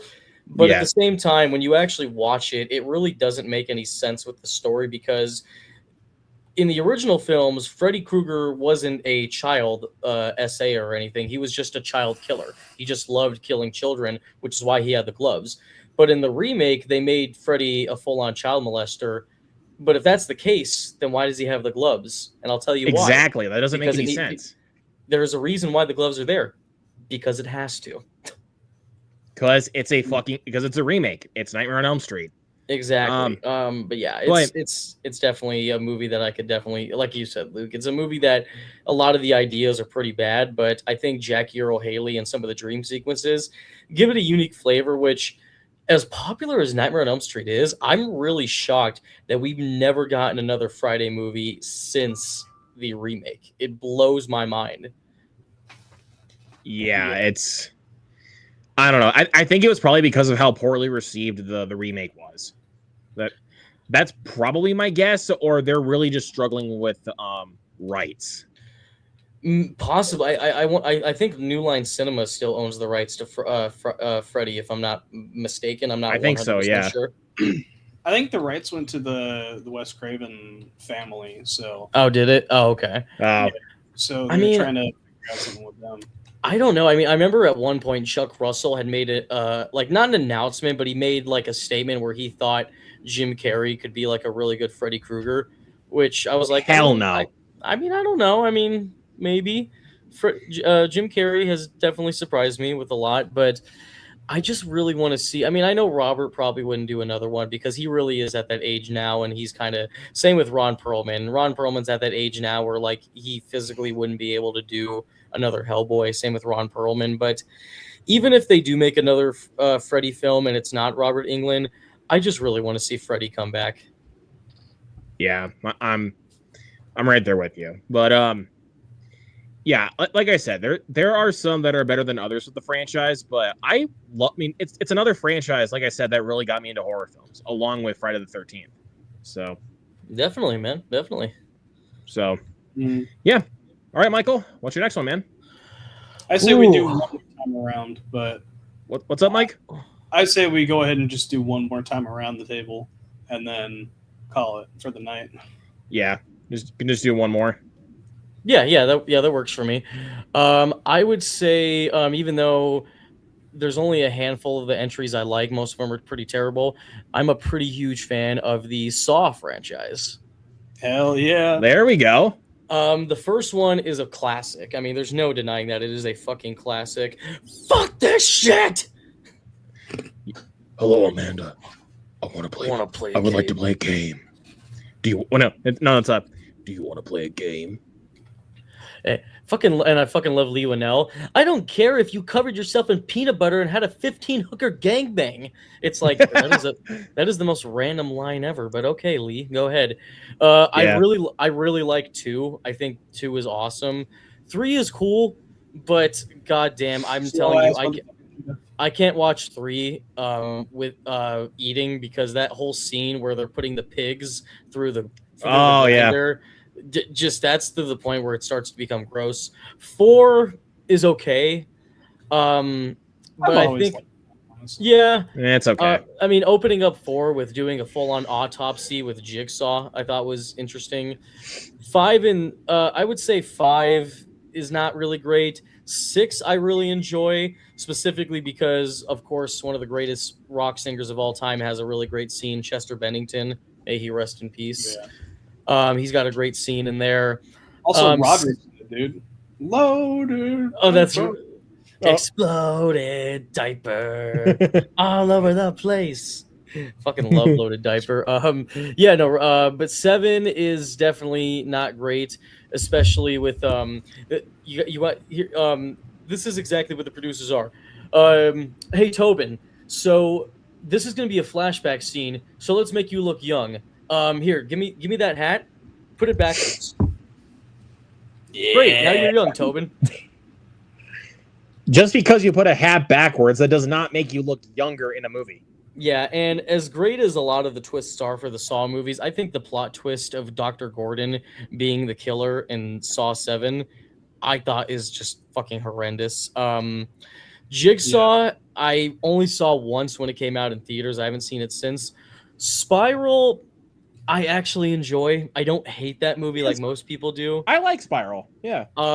Saw X is, of course, the best one out of all of them, because it's it's funny how Saw X, if you actually watch Saw X, the first like 20 minutes of that movie just almost don't even feel like a Saw movie. It almost feels like an indie film about an old man dealing with his cancer, which just proves how incredible of an actor Tobin Bell really is.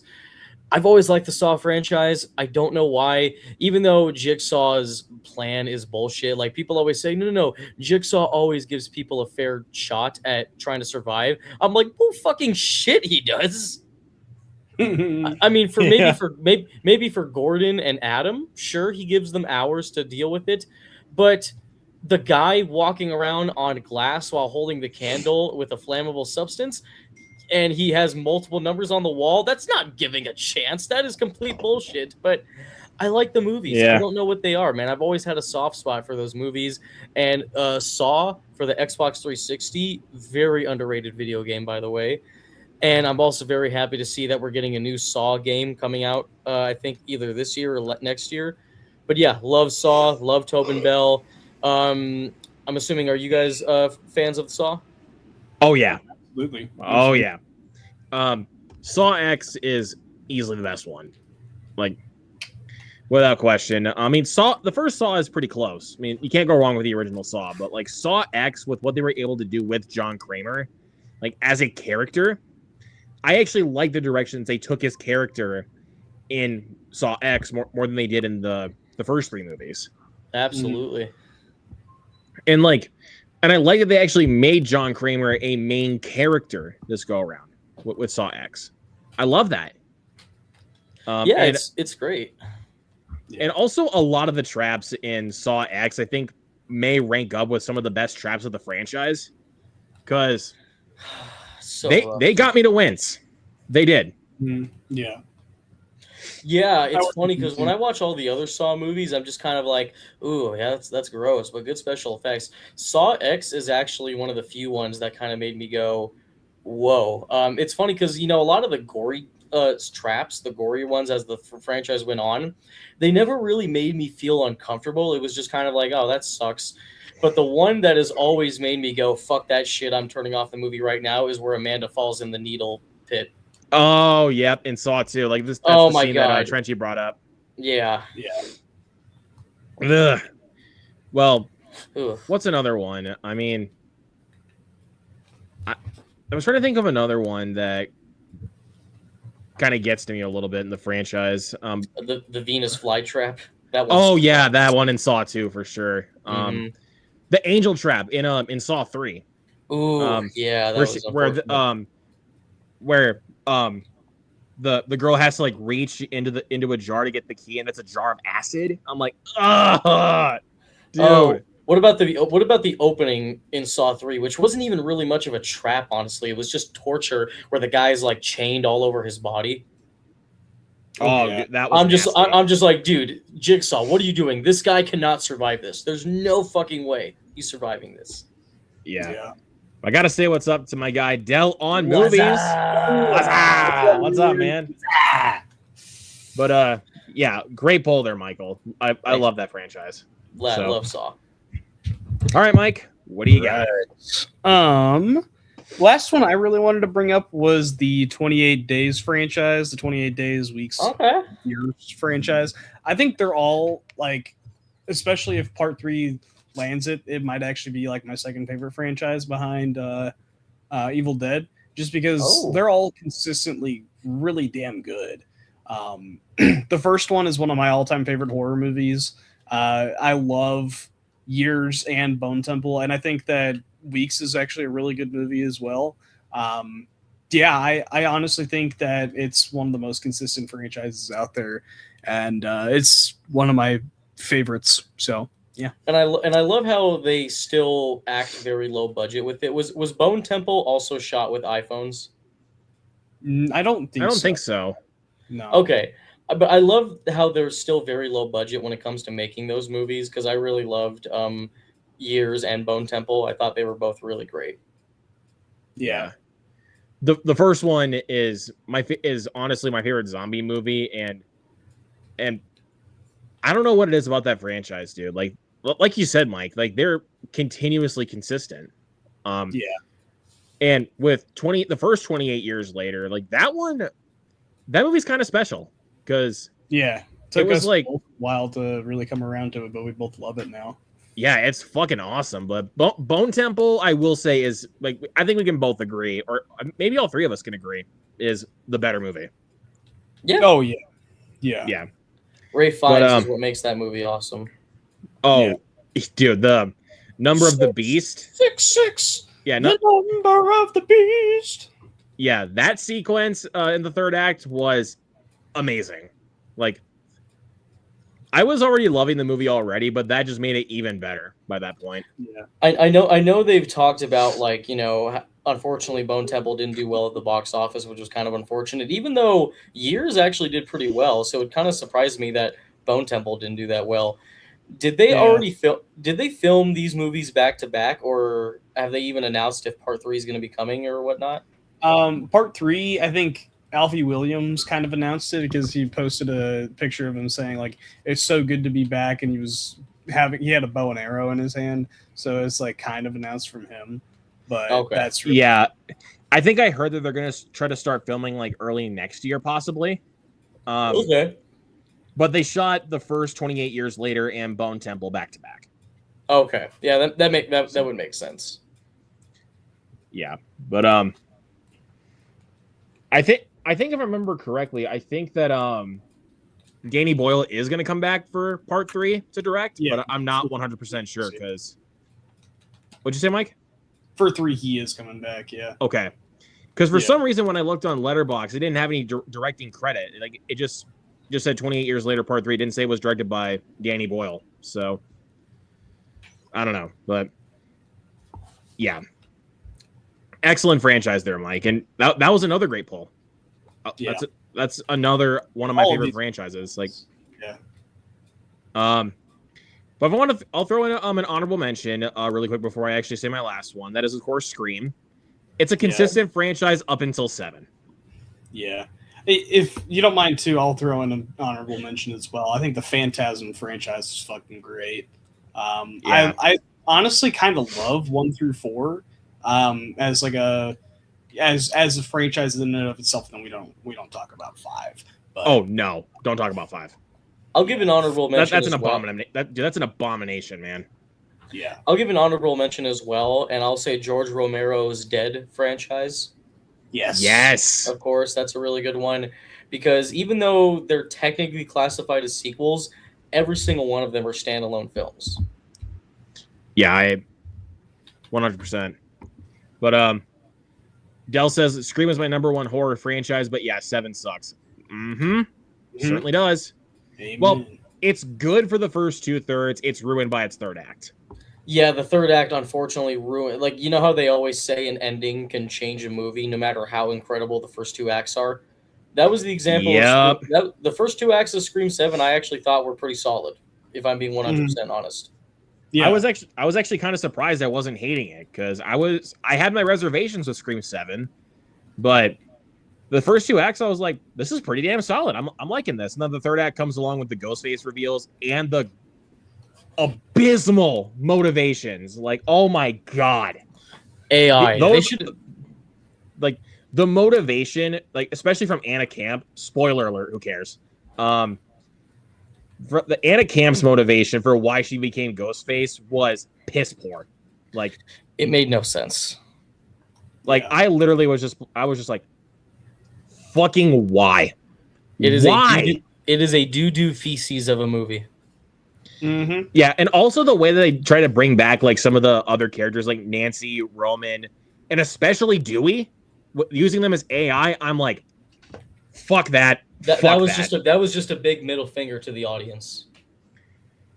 I honestly felt like that they were desperate to win. I felt like they were just desperate to win the fans back. Like, okay, here's some of the characters back, and it's like, you literally just did this to us. Yeah, It's like, it's a shame. I've said this before and I'll say it again. If they actually followed through with Christopher Landon being the director of Scream 7, it would have worked. I will say that. Like, he would 1000% make a better Scream movie than Kevin Williamson did as a director. No disrespect, because Kevin Williamson, that's his franchise. But was he really the director was he really the right director for a Scream movie? I don't think so. Yeah, it's unfortunate, and even though I don't love Scream 5 and 6, I think they're fine. I think they're fine. You know, I don't hate them. It still was kind of unfortunate because it was very unfair the way they got rid of Melissa Barrera. I still can't really get over that. I think it was honestly kind of wrong what they did. I think all 3 of us are right there with you, dude. Like both of us are right there with you, man. Because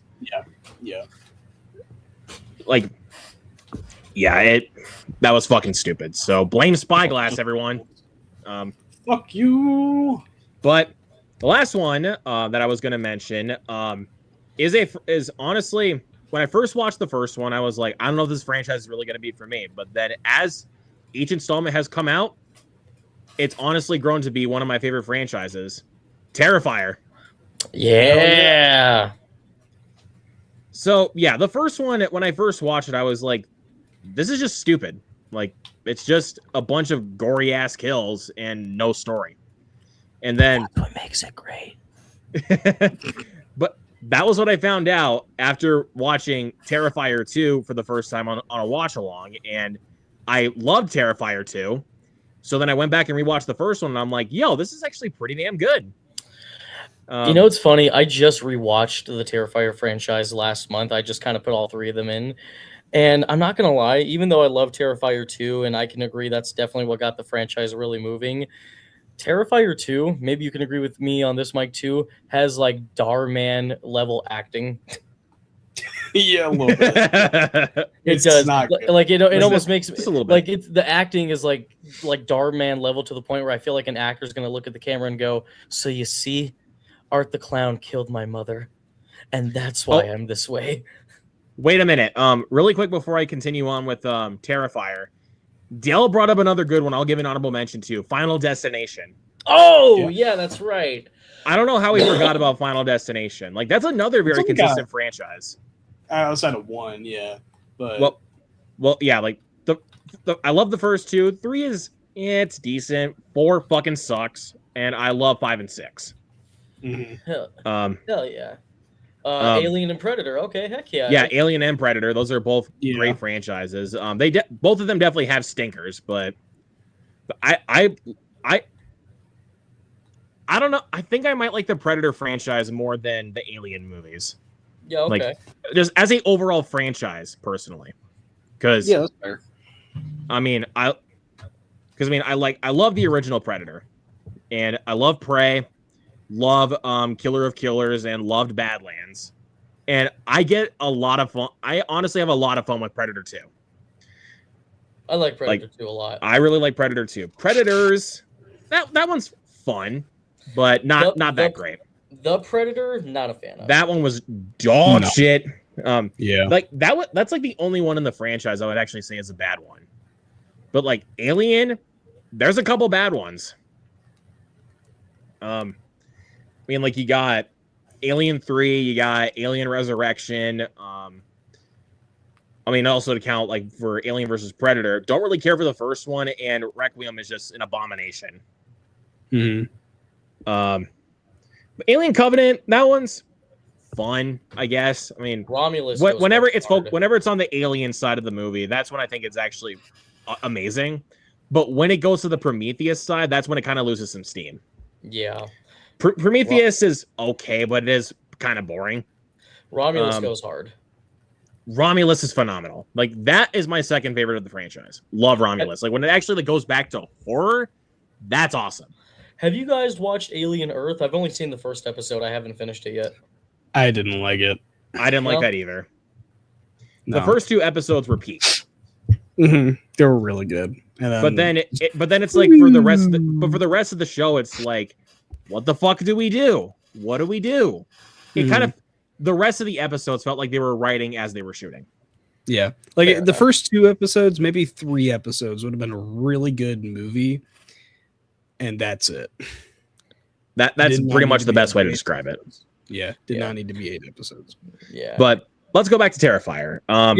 But then 3 solidified that I love this franchise, because I saw 3 twice in theaters, and awesome. it's fucking awesome. Excited and for 4. I'm really excited for 4, and I've rewatched these movies multiple times since. Like, that just goes to show how much I love this franchise. And plus, the last time I watched the first 2 movies, my best friend came over and we did a double bill watching the first 2 Terrifier movies, since I took him to see the third one. And not even that. Really quick, I'm gonna grab this up here on the shelf. I think with Terrifier, Undertone, and then Obsession being box office successes, it almost feels like indie horror is really making a comeback. Yeah, like, as far as like back in the day when like you had movies like Basket Case, which were low budget films and they were huge when they came out. But nowadays people say, oh, you can't do movies like that anymore because indie horror is dead. I would say less, because Terrifier, I guarantee Terrifier 4 is going to make 100 million. Yeah, it will. Yeah. But I was going to show you guys that my best friend knows that I love Terrifier, that he got me a Art the Clown figure as an early Christmas gift last year. Hell yeah. Now he needs to get you the Art the Clown girl, the one who poops on the floor. Don't know about all that. I mean, hell. Still a little weird girl. Yeah. I've got the Christmas glasses. So, jeez. I remember you wore those one time when we did a stream. Just goes to show I love this franchise, dude. I mean, who doesn't? I mean, you gotta love Art the Clown. Like that dude. Like, he is sick as fuck, but some of his antics are pretty damn hilarious. Yeah. Like, can you guys name a horror killer that is both silent but has a shit ton of personality at the same time? I don't think anyone besides Art the Clown. Takes off his glasses. No. Like that.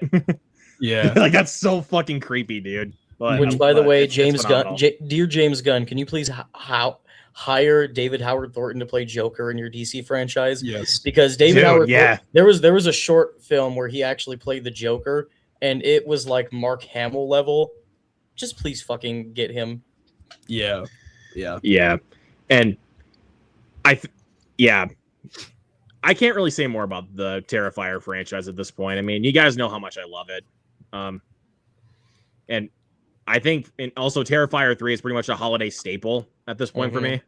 Like, have to watch it every holiday season. Yeah. So For sure. Yeah. All right. Love the franchise. So yeah. Great. Well, so we great picks all the way around, gentlemen. Mhm. But Stacy loves Children of the Corn 3. Eesh. I mean, respect the opinion, but that's another franchise we didn't talk about because that franchise is fucking terrible. Like, I don't like any of the those. first one's fine. the first one I do like.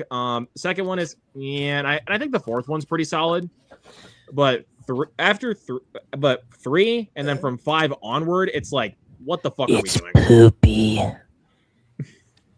Sorry. Yeah. Trenchy has a few other ones: Subspecies, Hatchet, Ooh. Wishmaster, Puppet Master, VHS, Devils. Yes, VHS. That's a good franchise. That's a good one. Ghoulies, Critters. Yeah. What's up?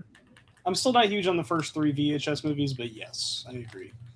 Yeah, Devil's Rejects trilogy, Ghoulies, Critters, and Wolf Creek. Wolf Creek's only 2 movies, but yeah, it'll still count. I don't think I've seen the Ghoulies movies. I like the Devil's Rejects trilogy from Rob Zombie. Wishmaster, I dropped off after the 3rd one. I like Wishmaster. I like the first 2 a lot. I mean, the first one I really like. The second one I think is decent. See, I like the Puppet Master movies. Critters, I really enjoyed the first 2. 3 is a guilty pleasure. 4 can kiss my ass. Yeah, but in the VHS movies, I really like the first 2. Fucking hate Viral. 94, 99, 85, and beyond are excellent in my opinion. Like, I love those movies. And Halloween was a big disappointment. Yeah. But yeah, that will do it for this episode of Horror Hounds, talking about our favorite horror franchises. So you guys also had some great picks in the chat. So thank you guys also for shouting them out as well. So hell Fist yeah. my bump. Fist my bump. Fist my bump. Yes, sir. Amaze. There you go. Yeah. That's But awesome. yeah, guys, like I said, that will do it for this episode of Horror Hounds. We'll try to think of a topic next week. If I don't get a chance to see Obsession, which if I do, expect a spoiler talk. I do have a suggestion just in case you're not able to do Obsession, but obviously it's your show. I've always wanted to do this on mine. I just haven't had the time. Horror franchises that should have never been franchises, and then a single horror film that should have had a franchise. We will keep that. We will keep that noted, good sir. Awesome. That is a definite idea, and we will shout you out for it, man. Awesome. Or if you want, you can join us for it. You're welcome to. Yeah, I mean, it works out, man. I mean, from working at 6 a.m. to 4 p.m., doing live streams with you guys during the summer is honestly the best because I'm actually able to do the streams with you. Let's go, man. Hell yeah. But yeah, thanks, guys. Thank you to everybody that came into the chat tonight. Of course, thank you to Mike for always coming in, and Michael Entity for joining us, man. Absolutely, man. Thank you for having me. Yeah, of course, man. And of course, go subscribe to these guys' channels because they're awesome dudes and they deserve your support.